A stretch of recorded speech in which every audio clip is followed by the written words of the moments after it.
Now we move on to the next session. For this next session, the topic is Advait Vedanta for a Fulfilling Life. May we please invite Swami Atma Priyananda Ji, who is the chairman for this session, and Professor K. Arvinda Rao, who is the speaker for this session, kindly come onto the stage.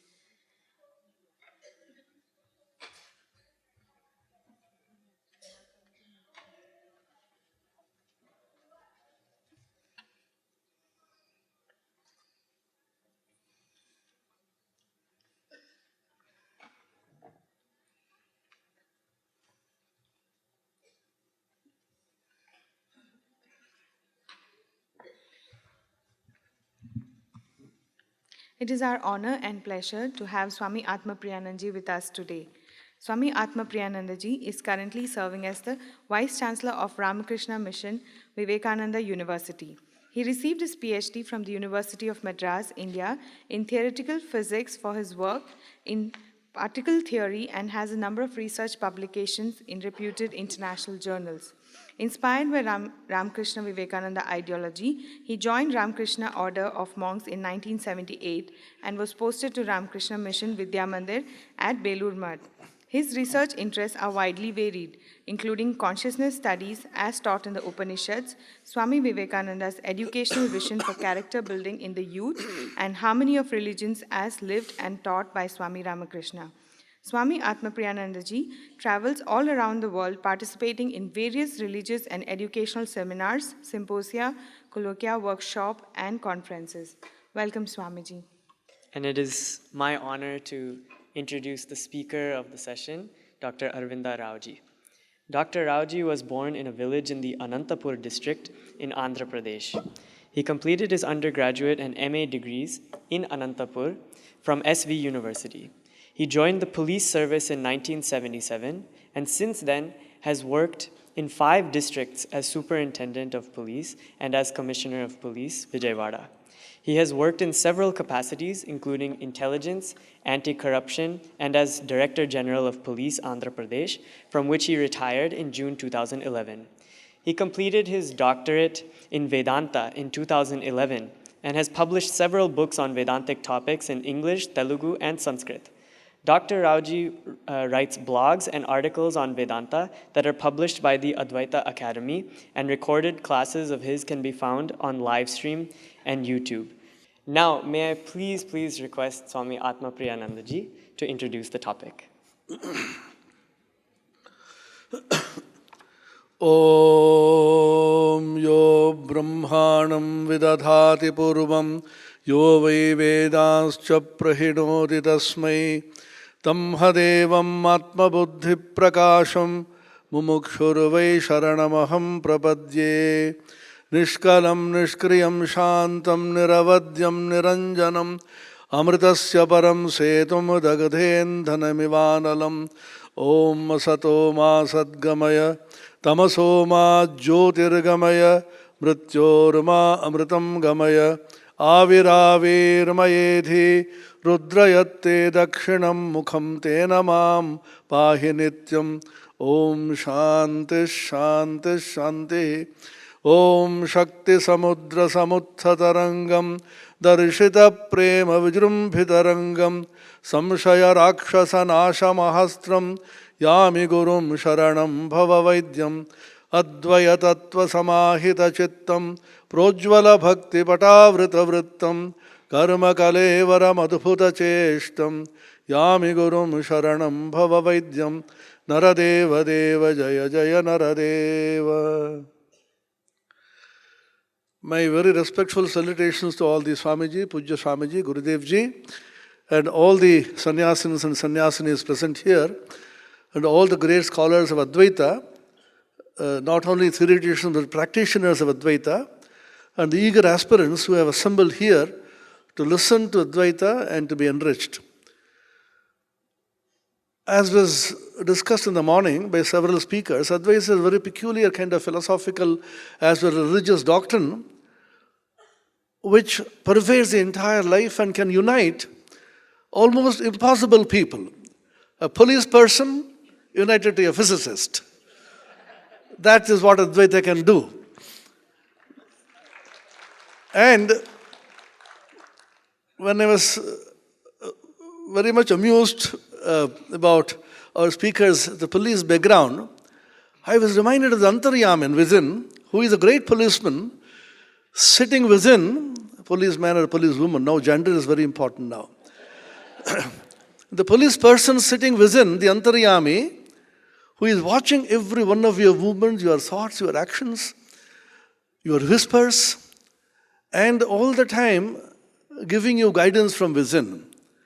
That is the beauty of the Sanatana Dharma. The God is not out there, but is sitting in the innermost recesses of your heart, watching you and giving you motivation to do what you want to do, what you do.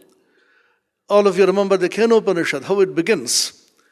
The Upanishads of the Vedanta is not philosophy, is not metaphysics, is not religion. We call it a way of life, even that is falls short of the description.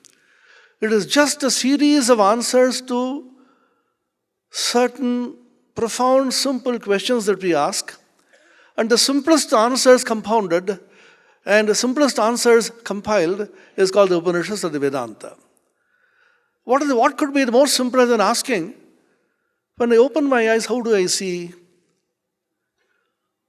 When I open my ears unfortunately have no way of closing them.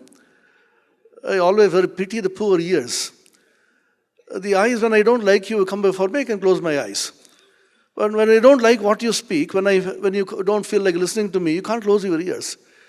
But the lower beings are blessed by God that they can immediately close their ears. So how do the ears hear? How does the tongue speak? This could be called the simplest of questions that any child would ask. But the answer to these simple questions is what is called the Kena Upanishad. And Shankara gave so much importance to this Upanishad that there are two bhashyas. The Pada Bhashya and the Vakya Bhashya, as you know, and is supposed to be one of the most profound and the simplest and perhaps one of the shortest of the Upanishads. Keneshidam padati preshidam manah kena prana prathama praiti yuktaha keneshidam vachamimam vadanti chakshusrotram kaudevo yunakti. Who is that power? Who is the Devata? Who is the luminous being which is propelling you to be able to think? Who is that being who is making you talk? Who is the being able to think? These are very, very simple questions. Then they are said, it is not by the eye that we see, it is not by the ear that we hear, it is not the mind by which we think. There is a mind of the mind, the eye of the eye, or the ear of the ear. Chakshusas chakshu, srotrasya srotram, manaso manoyad, etc. This is the best language and we can describe this. Language simply fails. And therefore, the greatest of Vedantins, the Adi Guru of the Vedanta, the Dakshinamurti, Shiva himself, Dakshinam Mukham Tenamam Pahi Nityam, the Vedas say, he speaks to you through silence. When you speak to a person without speaking, all the doubts are dissolved. The famous shloka by Sri Adi Shankara, Chitram Vadadaror Mule, Vruddha Sishya Gururiva, Gurostu Maunam Vyakhyanam, Sishyastu Chinna Samshaya. Look, lo and behold, see, what a wonderful sight under the banyan tree. So many disciples, rather old, because only old people usually used to go to Vedanta even those days perhaps. So much so, very funnily somebody said, well, you know what the definition of Vedanta? When Danta, or the teeth fall away, it becomes Vedanta. So the old people assembled there, and the Guru was very young. Vruddha Sishya Guru Riva. And the Guru is explaining the truths of Vedanta. How? Through silence. Gurostu Maunam Vyakhyanam. And all the disciples had their doubts dispelled. In very recent times we saw Bhagavan Ramana Maharshi, how he simply used to sit there and people used to get their doubts dispelled. The one great message which he used to tell all his listeners, eager inquirers, Shumma arrived. I thought the Shumma is a great mantra because we can't be silent. And what little silence we profess, that is taken away with the mobile phone, And the mobile phone is not in the pocket for a moment, and you can't be talking to it, and then our compare silenced everybody by having to show and then switch it off. Why switch off? Because we may be messaging sitting at the corners. So the mobile phone has taken away what little silence we profess. And unless the mind is still, the teaching of the Guru will not really enter into you. The stillness of mind, which is most important for Vedanta, and the stillness ultimately gets its fulfillment in the mind killing itself. Mano nasha is the word used, and the Upanishad speaks about amani bhava. Mind becomes no mind. Manani bhava, as you know, is the abhuta tadbhave chvi pratyaya. The mind which was a mind becomes no mind now. So when the mind becomes absolutely still, the words of the Vedanta and the truths of the Vedanta automatically shine within you. Bhati is the word which is used. In your Shuddha Antakarana, the purified mind, the truths of the Vedanta simply flash. There is a discussion in the morning about whether Manana Nidhyasana is necessary apart from Shravana. Several schools of Vedanta. One school of Vedanta clearly says Manana Nidhyasana is just not necessary. Shravana deva jnanam. Aparoksha anubhuti, Shabda aparokshavada. Just you listen from the teacher, the Upadesha Vakya, Tattvamasi, and the Guru the disciple immediately, instantly realizes Aham Brahmasmi. That is the Anubhuti Mahavakya. So the Vedanta has been a very ancient tradition, and unfortunately, the Vada Granthas which came later, post Shankara, have got so much entangled in Vadas and counter-Vadas and so on, as the Professor Kuduma Shastri was saying, mind-boggling and mind and head-reeling explanations, counter-explanations, with a particular word you go on. Swami Tapasyanandaji, one of our very illustrious vice presidents of the Ramakrishna order, he himself inclined towards Visishtadvaita, but he used to say how the Jahal Lakshana and Ajahal Lakshana and Jahadajal Lakshana simply caught Advaita in its clutches, so that Advaita has become absolutely inapplicable to the modern life. That was because of a philosophical reason. Shankara, for example, did not have any inclination to introduce the idea of Ajnana or Maya.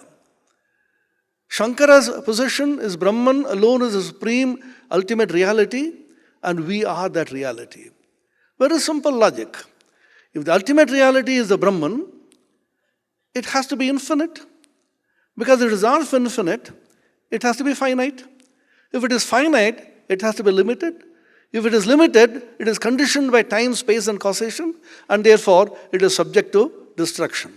Of course, you don't say the ultimate reality is destroyed, but one of the Western philosophers said God is dead. And the Vedanta will ask, when was he ever born? Ajo nitya shashvadoyam purano nahanyate hanyamane sharire. He was Aja, he was never born, and therefore you can't say that God is dead. So if God is indestructible, the supreme reality is indestructible, then it has to be finite. If it is finite, it has to be one. There can't be two infinities. Vivekananda said, if there are two infinities, one will try to limit the other, both will become finite. It has to be one. If it is one, it should be me. Because if it is one and I am another, there will be two. And if it is me, I am that supreme reality. If I am that supreme reality, I cannot talk to anybody, I cannot discuss with anybody, there can't be any seminar. Tatra kenakam paishet, kenakam jagret, kenakam vijaniyat, sarvam atmaiva bhut. And therefore, with the placard on, I will leave the floor to the speaker, who has been already introduced, Dr. Professor Ananta Rao. His background is police, but he has attained a doctorate degree in Vedanta. That is the level of interest that he has. And we do hope that he will disentangle Advaita from all the polemical things and then present it in a way that even criminals can understand. You know who is a criminal? A criminal is a person who has forgotten his own real self. That is Shankara's definition, Atma Ghana. A person who kills himself is a criminal. And all of us, it's called prajna or prajnaparadha. The prajna which is there within you, which will make you all the time remember your higher nature. If you swerve from that, you become a criminal, and our police person will enlighten all of us and bring us out of ajnana and give us the light of his wisdom.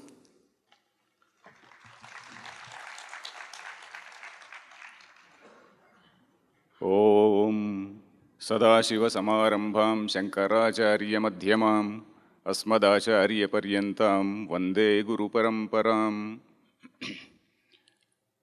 Asmad Gurubhyo Namaha. Shri Chinmaya Sadgurave Namaha. Pujya Swami Tejomayanandaji, Pujya Swamiji on the stage, other Swamijis, distinguished scholars, sadhakas, and friends. As Swamiji rightly remarked, it is rather preposterous for, I am using the word preposterous, though Swamiji did not say that. It is rather preposterous for a policeman to speak about Vedanta. You may also be wondering as to what is our fate that we are listening to one such gentleman. So anyway, I am an accidental entrant into this field because I never thought that I would study Vedanta when in the beginning. But then in the morning, I was just thinking, we heard 3 speakers. Can we reduce the light, please? The earlier thing was okay. Anyway, so in the morning, we heard 3 speakers. First of all, we heard Pujya Swamiji. Of course, he is a Parivrajaka, and then it is his profession to enlighten us. Then the second speaker is a professor. He is a professor in Vedanta, and then he is one gentleman who is well versed in all the polemics and all that. The third speaker was a scientist. And the scientist, it is a natural transition for a scientist to come into the field of philosophy, because philosophy, of course, we all know the cliche, it begins where science ends. But then for a policeman to come into this field is something which is surprising. And maybe I have to reveal my secret also, that sometimes evolution takes because of challenge. So in fact, I can tell about one thing about myself. Though I have absolutely no idea about Vedanta, I had absolutely no idea about Vedanta. It so happened that in the year 1994, when I was working in the Hyderabad City Police, we happened to arrest some of the youngsters, some boys, who were involved in some of the blastings in the city of Hyderabad. They were involved in some blastings. It was an organization called the Student Islamic Organization, SIO at that time. Later it graduated into SIMI, and then it became Indian Mujahideen and whatnot.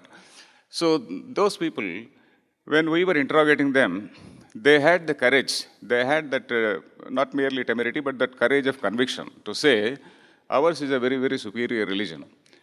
We believe in one God, you worship so many gods, and then you worship all sorts of idols, etc. So that is what the boy was actually, those boys were saying. Then I had, of course, some little bit of traditional background is there, and some little bit of knowledge of Sanskrit was also there. And then I was also aware that some such statement called Ekam Sat Vipra Bahudha etc. Some such statement I was aware of. But I did not have the knowledge enough to convince myself. So then I was lucky to go to some gurus like, I had a very eminent guru called Padma Shri Pullela Sri Ramachandrudu, who very recently passed away. So Padma Shri Pullela Ramachandrudu and some other scholars, I used to go to them very early in the morning, and then I studied Vedanta for a few years at his feet, and then later I also wanted to do some little bit of, say, more formal study, and then I did an MA and also did a PhD in Sanskrit. So that is my journey into this field. So I have come into this field sheerly by challenge. So only because of the challenge, probably that boy, he was also instrumental for me. Like yesterday, somebody was referring to some insects and all that, honeybee and all that, like Dattatreya Gita. So that man also, I should consider him my guru. So today, my topic is this Advaita Vedanta for a fulfilling life. Usually in seminars, sometimes they give only about 10 minutes. It is surprising to see that they have given 1 hour. And initially, my understanding was that I can speak for about 30 minutes, and then there will be some question-answer session. Here, of course, the structure is changed and then there is no question answer session. Maybe I will speak for about 30 to 35 minutes. I will broadly stick on to my text so that I will not deviate too much. And then, as Swamiji said, he said, the policeman will enlighten us.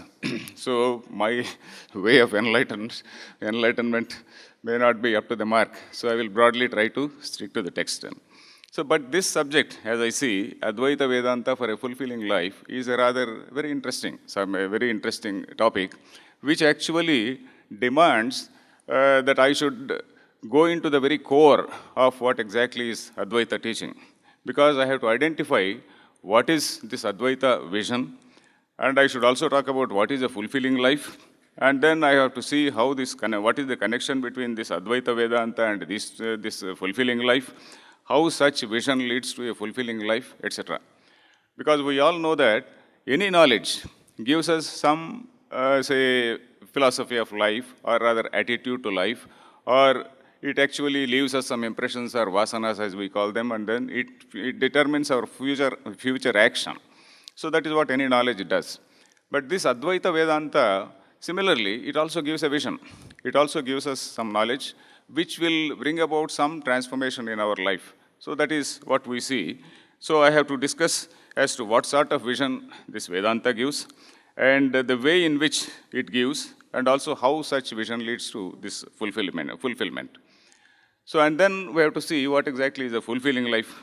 A fulfilling life from the point of view of a worldly person is to have a lot of material wealth, all types of material benefits, maybe good family relations, good, say, friends and so on, and then applying this adjective, extending this adjective, say, good, to several things in life. So, our ancestors also, they were quite practical. They knew the human nature.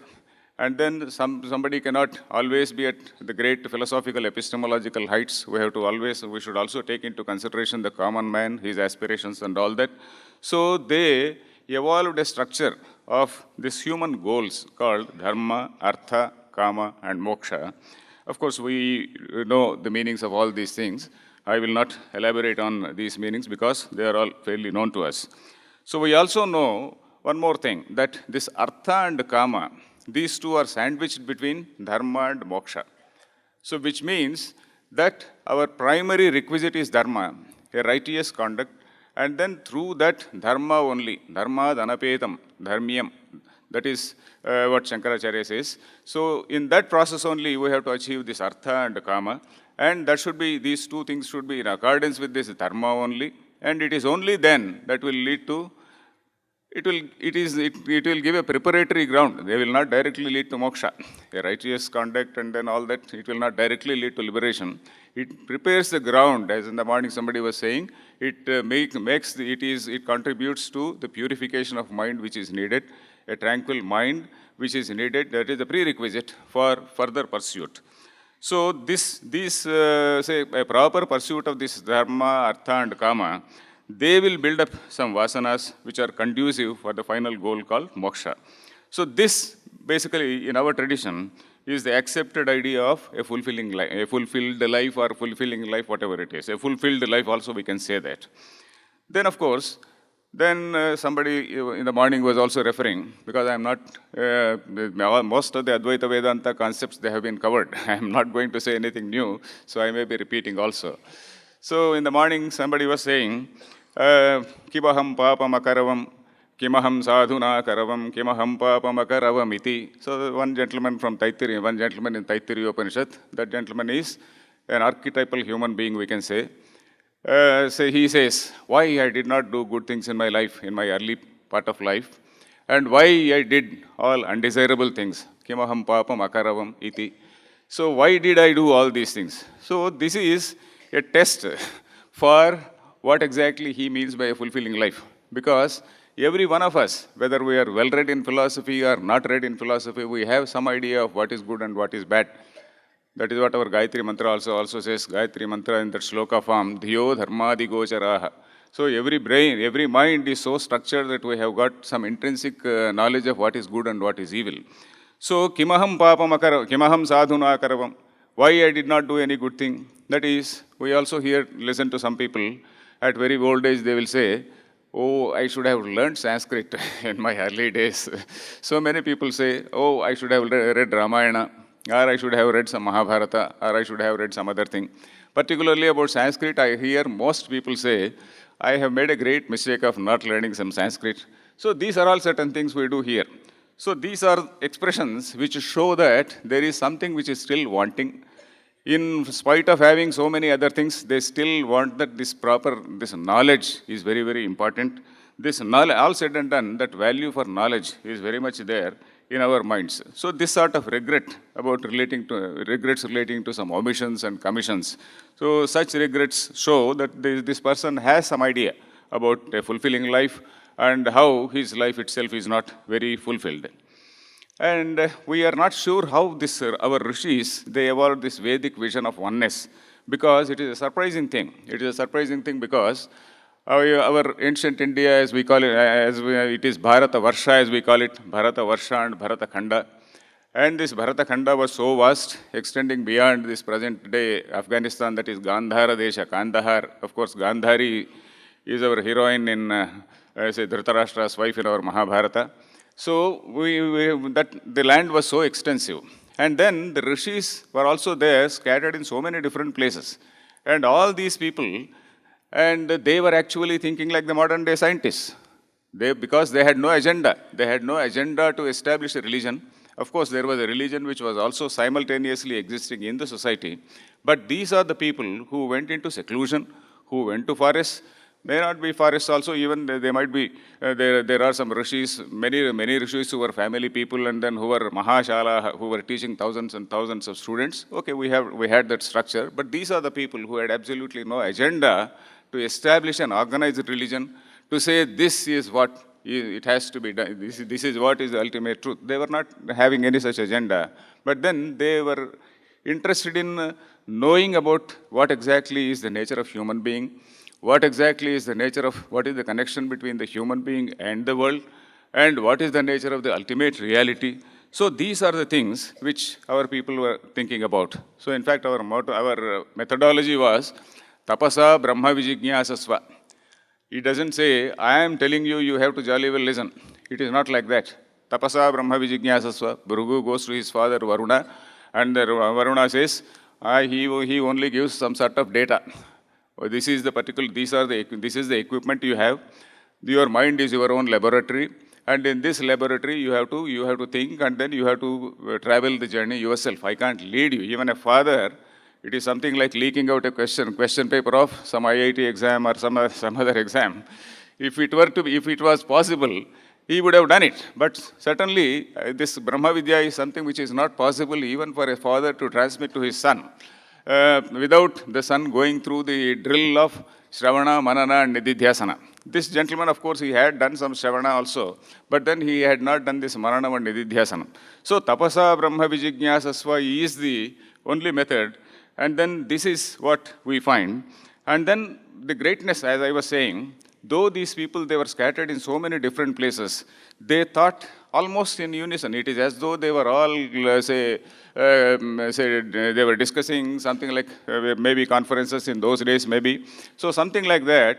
And then we can see this from the Badarayana's Brahma Sutras. Brahma Sutras, I particularly feel, it was a very great experiment in unifying, because he established that there is some ekavakyata in the whole thing. Though these Upanishads were scattered in so many different Vedas, and the rishis were also there in several different places, there is an ekavakyata. There is some unanimity in thinking. There is some sort of,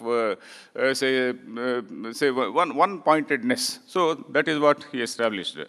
So that is why when this unique feature has been pointed out by Max Muller, because the religion was there simultaneously. So Max Muller says, what distinguishes the Vedanta philosophy from all other philosophies is that it is at the same time a religion and a philosophy. So that is what we see. Then our sages also, as I said, they took into account the human nature, the weakness, and also the religious traditions which existed. And their idea was to harmonize the various ethical and religious life of the individual with the quest for ultimate reality. So that is why they categorized this karma called karma into various things like nishiddha karma and kamya karma, and what is permitted and what is not permitted, etc. And then, we see Vedas at two levels. That is, at the level of Shasanam, Shasti iti Shastram, at the level of Shasanam, at the level of you do this, you don't do this, that is one level. And another level is Shamsati iti Shastram.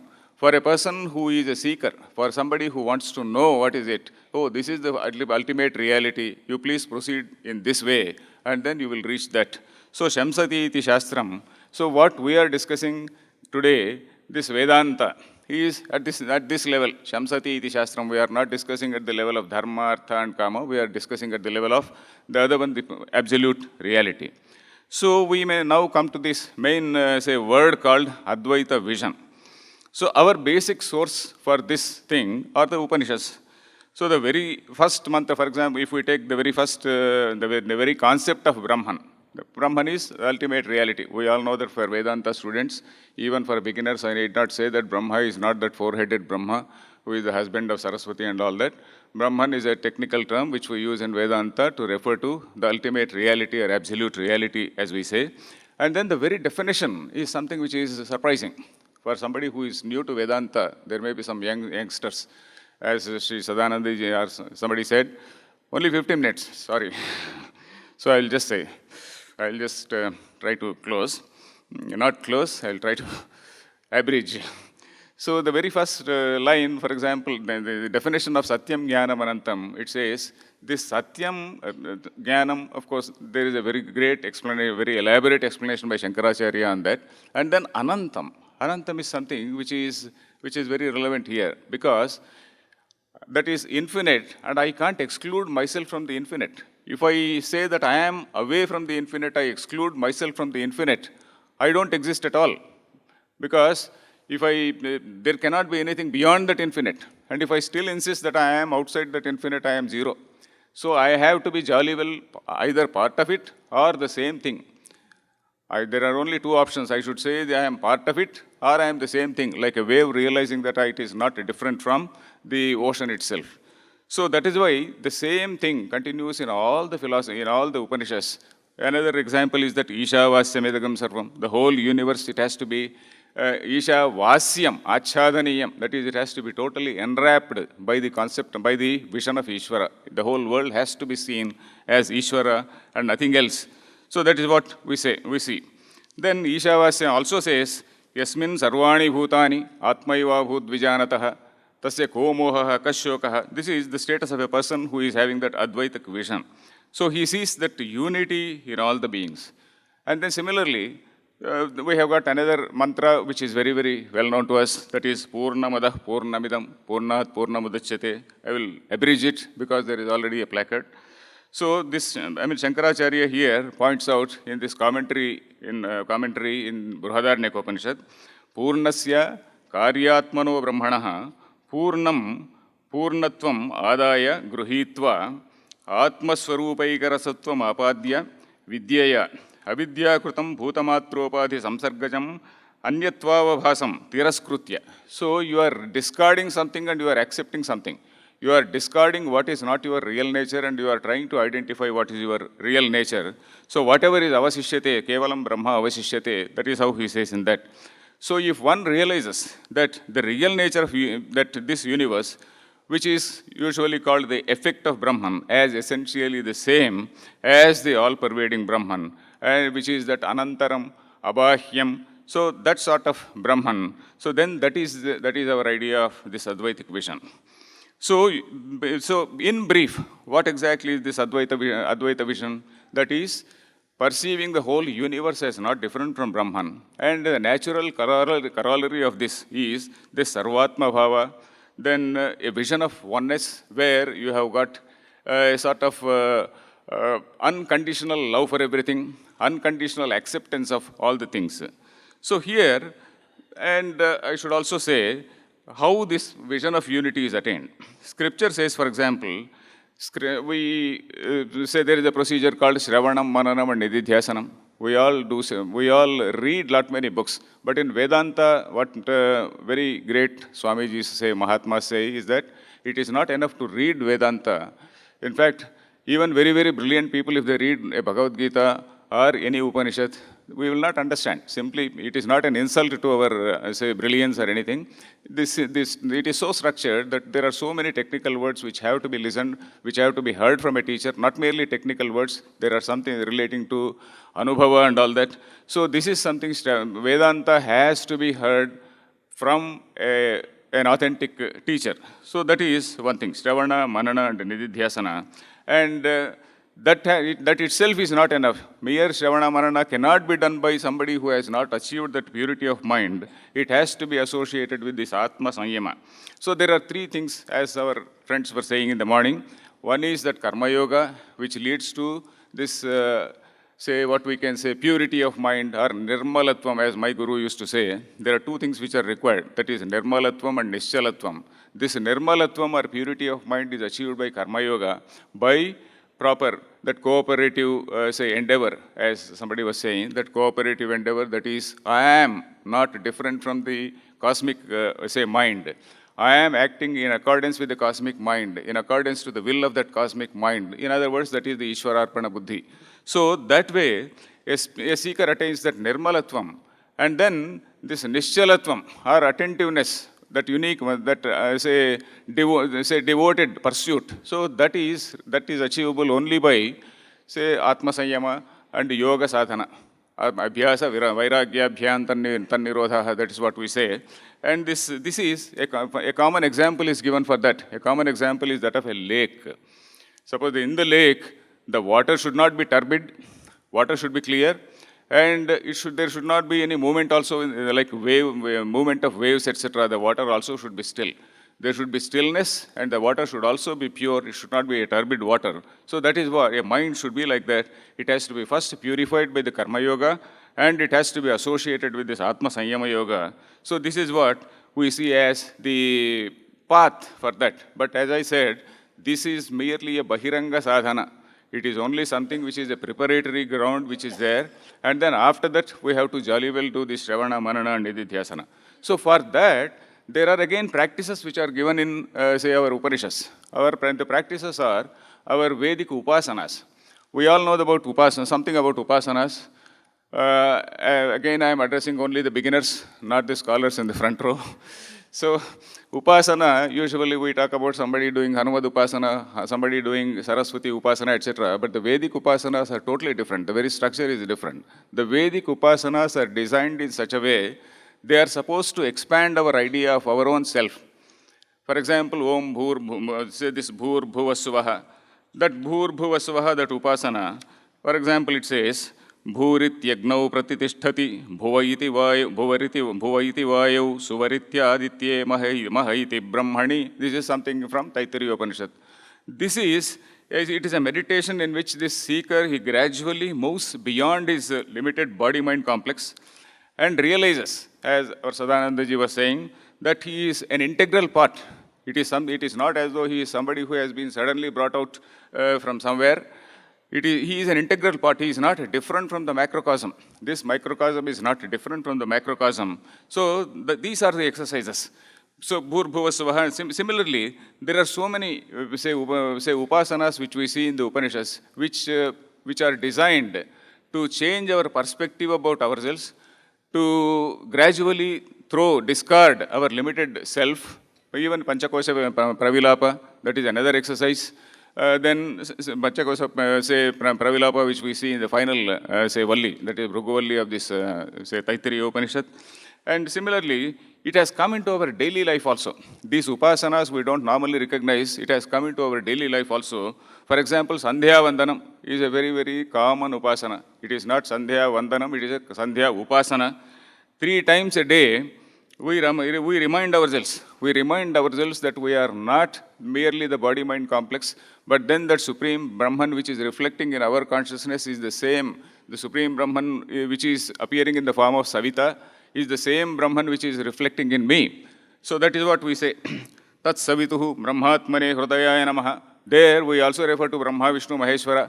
And then finally we say that this Satyam Jnanam Anantam is something beyond that. For example, when we do this Anganyasa and Karanyasa, in that Karanyasa we also say this Tat Savituhu Brahmatmane Angushtabhyam Namaha Varenyam Vishnuatmane say Shirase Swaha. So similarly we say, and then ultimately we say Dhimahi Satyatmane Kavachayahum Dhiyo Yonaha Jnanatmane Netratayaya Vaushatu, etc. we say. So from Brahma, Vishnu, Maheshwara, we move to the level of Satyam Jnanam Anantam Brahma. So this is an upasana which we do. If we understand the meaning of it properly, it is a wonderful upasana. That is what I feel. Another example which we see every day is our daily meals, the ritual at the time of daily meals. And at the time of daily meals, we don't say, okay, thank God He has given us food, etc. Of course, I am not hinting at anyone. Our approach is slightly different. Our approach is to say that there is this universal Agni, that Vaishwana Ragni, which is there inside us. And that is why we say Pranaya Swaha, Apanaya Swaha, etc. And it is considered to be a Yajna. The food which we eat is a sort of Yajna, and it is compared to Agnishtoma. This Agni is the fire which is in us, and then the food which we eat is the Soma. And then one who realizes that this relationship between the eater and the eaten. So this is equal to the person, he gets the result of that Agnishtoma Yaga, etc. they say. Then, of course, there is a placard showing only 1 or 2 minutes. I had something more to say. So a natural corollary of this vision of unity is an unconditional love, as I was saying. And another outcome is the disappearance or gradual disappearance or dropping away of desires. And one who seeks the self, he is an Atma Kama. And this Atma Kama, it so happens that he becomes an Apta Kama. Because the more we seek this Atman, the more we become Apta Kama. We know that that Ananda Mimamsa, which is there in the Taittiriya Upanishad, that Purushananda, Gandharvananda, etc., etc., Shrotriyasya cha Akamahatasya. So he goes to that level. He need not voluntarily discard his desires. They get dropped away by this, say, Viveka. By this Atma Viveka, these desires, they naturally get dropped away. That is another thing which we see in the, say, Upanishads. So finally, I have totally abridged this thing. So finally, another point is also there. This was also referred to by some speakers in the morning, that is going beyond this fear. Say, fear is of 2 types. It can be some due to religious reasons, or it can be at the social, say, reasons. So the Upanishad says, Abhayam Pratishtham Vindate. Our approach to God also will be different. Our approach to God will be one of love. Our approach to God will be not something like God is different, Anyosa, Anyohamasmi, Evam Veda, Sa Pashurevam Devanam, that's what he says. One who sees that God as somebody who is a punisher, somebody who is different from you, he is somewhat like a Pashu for the gods. So that is what it says. So this person who has got this Advaitic vision, he loves God as his own self. So that is a great change which say the transcendence over fear. So that is fear, the transcendence of duality. It leads to transcendence from fear or a desire to protect oneself. Dvitiya dvai bhayam bhavati. These statements also we know. So we do not see the enemy. Of course, as a policeman, I am supposed to see the enemy. As a matter of national policy, maybe the nation may be having some defense policy and whatnot. But as seekers, we don't see enemies. Seeker doesn't see enemy. The Defense Department or somebody else will be seeing, they will be identifying the enemies, but we don't see enemies. So the question is, another question arises finally, that is, has this Advaita vision percolated into our life? So that is an important question we have to ask ourselves. Has it impacted the society at large, or has it done any good? So the answer is both yes and no. Because we see both certain things where this Advaita vision has not really percolated into society, and then there is another wing where it has gone into our DNA, it has given us that spirit of tolerance and the spirit of respect for everyone. So the first about the negative side, if we see, for example, this social stratification. This itself is a very, very large subject. We need not go into here, but I very briefly refer to it here. The social stratification in terms of caste, etc. Though the concept of Varna has totally undergone a metamorphosis, a total change, and then it is appearing in the form of caste in the present society. So this is absolutely against the Vedic tradition. What Vedic tradition had visualized or expected what we have now is something which is totally different. So this is the distorted idea of the original concept of Varna. So we need not dwell on this. But the positive aspect I was referring to, the positive side is our great tradition of tolerance. I should not even use the word tolerance because tolerance is again a sort of, from a supercilious point of view, that I am superior, I don't like you, but still I tolerate you. Tolerance is not the right word. It is respect, an equal respect for everybody, everyone. So this tradition of tolerance, it is there in all our texts. Gita very, very solidly says, yo yo yam yam tanum bhaktaha shraddhayarchitum ichchati. And he also goes on to say, ye anyadevata bhaktaha tebi mameva kaunteya yajanti avidhi purvakam. That is what he says. That sort of statement we just do not find anywhere else. And then another greatest advantage, another greatest say change which gives is the Advaita Vedanta is something which asks us to go beyond what the religion thinks of. Religion, usually any religion, not only Indian religions, whether you call it Vaishnavism or Shaivism or Shakta group, so and all even Western religions, all religions they can only stop at the level of a Saguna Brahma. Somebody may say, my God is not having an akara, he's not having a shape, but he is having functions. He is very much having functions. He is a male. He is somebody who is a white male, and he is having certain functions. And then he is having certain, he also speaks to hundreds and hundreds of people if we see those books. So he is a Saguna Brahma. And it is here, Advaita is some place where it talks about you going beyond the religion, going beyond this limited concept of God, and moving towards that absolute consciousness. This is something which is very, very unique. And I sometimes feel that we are secular. We are called a secular government or secular society, not because of constitution, but because of this idea which is there in our Upanishads. It is coming from Lord Krishna. It is coming from our Upanishads. So these are certain things which we see, how this Advaitic vision changes our perception and how it is one vision which contributes to the peace in society. Because all the societies, and now we see the clash of civilizations, etc. There is no placard now. So now we see the clash of civilizations. In the background of this clash of civilizations and all that, earlier there was a thinking that in 20th century, recently the sociologists are now saying that 20th century was the century of, reason. Because we had various movements like Stalinism, Leninism, Maoism, Bolshevism, etc., and then imperialism and whatnot. And 21st century is the century of religious revival. That is what we are seeing everywhere right now, what is happening in the Middle East countries, etc. So, but anyway, in this background, I personally think, and I think that you all agree, that Advaitic vision is something which is something which does not contradict anybody, which embraces every religion, which includes every other, doctrine or anything, any dogma relating to God. It all gives an equal status and then says you go beyond religion. So that is why even, even the atheists are getting attracted. Very recently I saw a book by one gentleman called Sam Harris.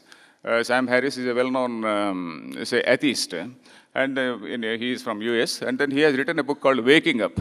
And surprisingly, he talks about this Advaita Vedanta, and he talks about Buddhism in that, and various things about Advaita. Similarly, another book which we can see is The American Veda by another gentleman called Philip Goldberg. So I will not elaborate further. I will close. Thank you. I thank Swamiji, and I thank Advayananda ji. I also particularly thank Professor Girvani ji, who has been instrumental for calling me here. Thank you.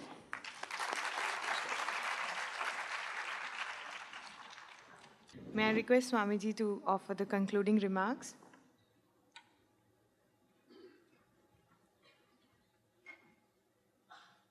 I come to the podium, I can see the placard well now. Isha Vasyamadam Sarvam talked about, so everything should be connected to God, if not covered fully at our stage.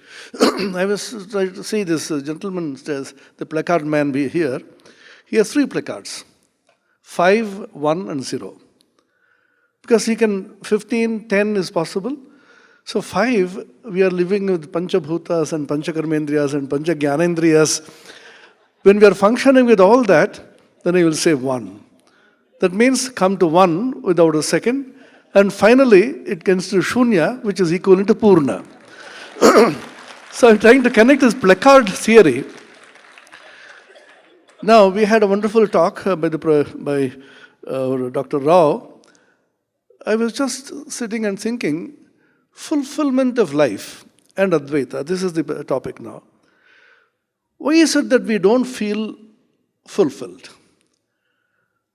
This question has been asked by the great psychologists like Freud downwards. What is the most fundamental urge in the human heart? What does a man want? Dharmartha Kama Moksha has been spoken of in our ancient scriptures. What is it that makes a man extremely sad, unfulfilled? As a very naive way, I was just trying to ask myself, if you look around, you will not find a single person, either as a rag picker or a beggar or a person who is starving every day, not having a mobile phone with a double SIM. It's extremely intriguing. I was very astonished and surprised. A person can't eat his meals, but you'll have a mobile phone. In case one fails, he has a double SIM. It helped us very much here because the Vodafone doesn't work. We had to bank up on BSNL. So why does he have it? I asked myself, why does a person who can't even eat? That means organic cravings get less precedence than a person trying to connect himself to everybody. So the most fundamental urge, according to me, in the mobile age and the age of internet, is how a person can live connected. Duniya Muthi Mein is not a slogan, it's a reality.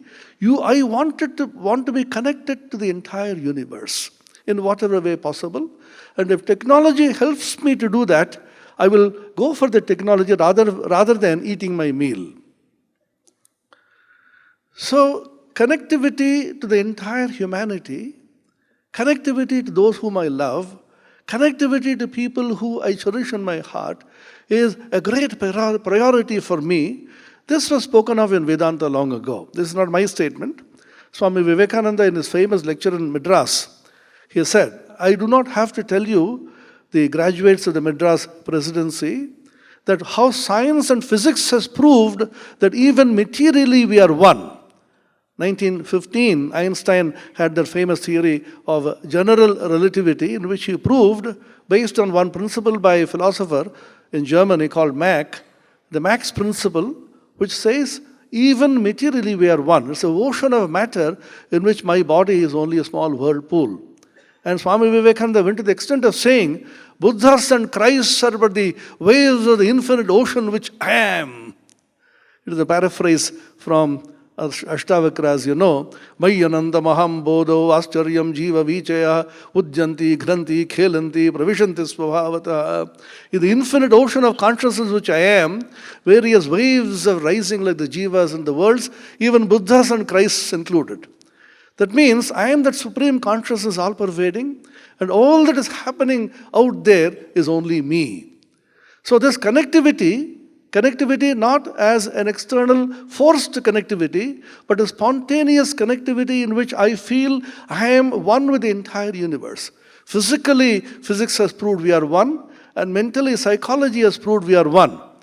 You know, Carl Jung, who was a disciple of Freud, who broke away from him, and Wolfgang Pauli, one of the greatest physicists of modern times, they were working on the concept of Hiranyagarbha. They did not know the word Hiranyagarbha at that time, and a cosmic mind in which all the minds are interrelated.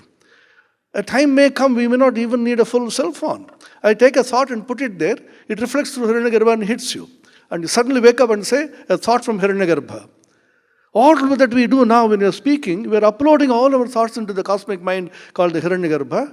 You can download it from there with their mobile phone. This process of downloading from the Hiranyagarbha and uploading constantly into Hiranyagarbha is the connectivity which you have produced. And to be able to download from the internet, you need a password, and that is the mantra, which you will not share it with anybody. And mentally we are one. And spiritually that you are one has been proved by Vedanta long ago. So this oneness of the entire universe, the first postulate, and the second postulate, the potential divinity of a human being. These are the two pillars on which Vivekananda built his entire philosophy, and following him many other great gurus like Chinmayanandaji, etc. These are the two things they constantly spoke about. Always know that you are divine. And when you feel that you are divine, your life becomes useful, your life becomes fulfilled. You are not a small little entity, you are the divine spark of the supreme divinity, and the entire universe is connected to you. I'll end with a small story. Zero is coming up. This story is very remarkable. This is not a story, but an incident in Vivekananda's life. Swami Vivekananda was in Paris at that time. There is a great artist, an opera singer and an actress. Her name was Emma Calvé. As most of the celebrities are, she was extremely depressed and frustrated. The celebrities are celebrated everywhere, but they themselves are extremely miserable. This is one fact of life we should know. We should be happy that we are not celebrities. They live a lonely life. They live a life of great misery and frustration. They can't connect to people. Because if everybody celebrates you, you can't celebrate yourself. The whole of Vedanta, how you celebrate yourself as the great spark of the divine. She was terribly depressed, contemplating even ending her life. Somebody told her, a great Indian yogi is here in Paris. His name is Vivekananda. You can meet him. She made an appointment, went to his study. Swami Vivekananda is reading something. She entered the room. Immediately Vivekananda, even without looking up, he said, "Aha, my child, what a terrible atmosphere you have brought with you. What a great atmosphere of sorrow and frustration. Calm down, sit down." She sat down. And Vivekananda looked at her and spoke to her about some of the greatest miseries she has suffered in life, secrets which she had not shared with anybody, even her closest friends and relatives. She was completely confused. Is this magic? Is it mesmerizing me? Is it a black magic? She cried out, "What is it they're doing to me?" She was totally flabbergasted. "Did anybody talk to you about me?" Swamiji smiled and said, "Is it necessary? I can just read you like an open book." Then Vivekananda gave her an impulse of Advaita. Swami Vivekananda himself said, the dry Advaita should be living, poetic in everyday life. Out of this maze of mythology should come concrete moral forms. Out of bewildering yogism should come practical and scientific psychology. And all this should be put in a form that even a child may be able to grasp it. That is my life's work. Then he said, you are not a small little human being. You are that vast infinite being, and your whole of your sorrow is because you think you are so small and stupid that you are isolated, nobody loves you, nobody likes you. Come out of this and remember that you are that vast and infinite.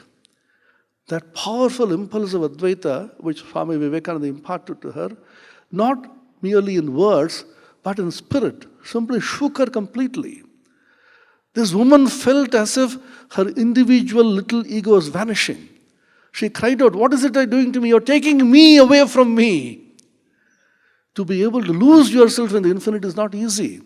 Even Narendranath Datta, later Swami Vivekananda cried out when Ramakrishna touched him, gave him the highest Nirvikalpa Samadhi. He cried out, what are you doing to me? I have parents at home. When your individual ego completely collapses, commits suicide as it were, as Ramana Maharshi used to say, commit mental suicide. Kill your own little ego, and the ego simply drops away, collapses. When the collapse of the ego is complete, you enter into a realm of nothingness, which is Purna, which is full. She cried out, what are you doing to me? I am lost now. Then Swami Vivekananda smiled and gave a story with which I'll end. A water drop was falling into the ocean. The drop cried out, I am going to lose my individuality as the drop. The ocean smiled and said, my child, you are not losing your individuality as the drop. You are regaining your individuality as the ocean. You were a small drop. You were one with me. And the sun rays took you far away. And you are coming back to your individuality. Join in my bosom billions and trillions of water drops who are like you. Come back to this infinite.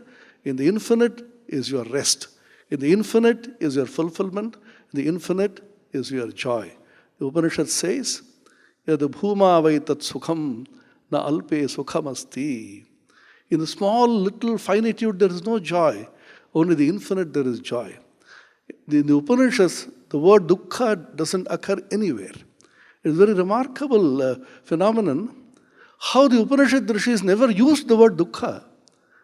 The word dukkha was introduced probably by Buddha into the Vedantic fold. We had only Ananda. Ananda, Dhyeva, Khalvimani, Bhutani, Jayante, etc. And even went to the extent of saying, Koh Kevanyat Kapranyat Dedesha Akasha Anando Nasyat. Who would be here living and breathing in the entire sky, entire heavens were not filled with Ananda. Ananda is your real nature. Raso Vaisaha, Rasagga Hevayam Labdhva, Anandi Bhavati, and so on. Only in one place in the Shvetashvata Upanishad towards the end, he used the word Dukkhantam, Dukkha Anta. Even that Dukkha Antam is mentioned. It's very, very surprising how the Upanishad saw the entire world as surcharged with the divine, and we ourselves having part of that. And therefore, the distinction between the householder and the sannyasin, distinction between the worldly person and non-worldly person, distinction between Nishrayasa and Abhyudaya, distinction between man and woman, everything is completely obliterated, and the vanishing of this difference and the great non-difference. It's asmaiva bhut tatra kenakam pashet, etc. And finally, what is the result? The Bhagavad Gita sums it so beautifully. The Bhagavan says, he becomes sarva bhuta hite rataha. The final culmination of Advaita Anubhuti is that you are so filled with joy that it overflows and gives everybody joy. And you are so deeply concerned with everybody else because, not out of compassion, because the other man is you. You are the world and the world is you. Thank you.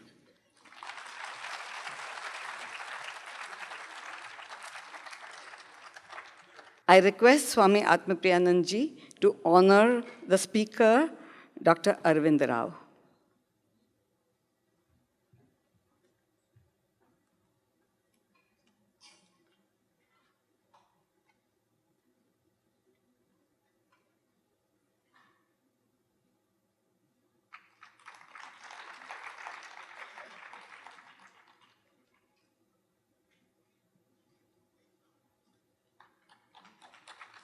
I request Swami Ramakrishnanandaji to order the chairman, Swami Atmapriyanandaji.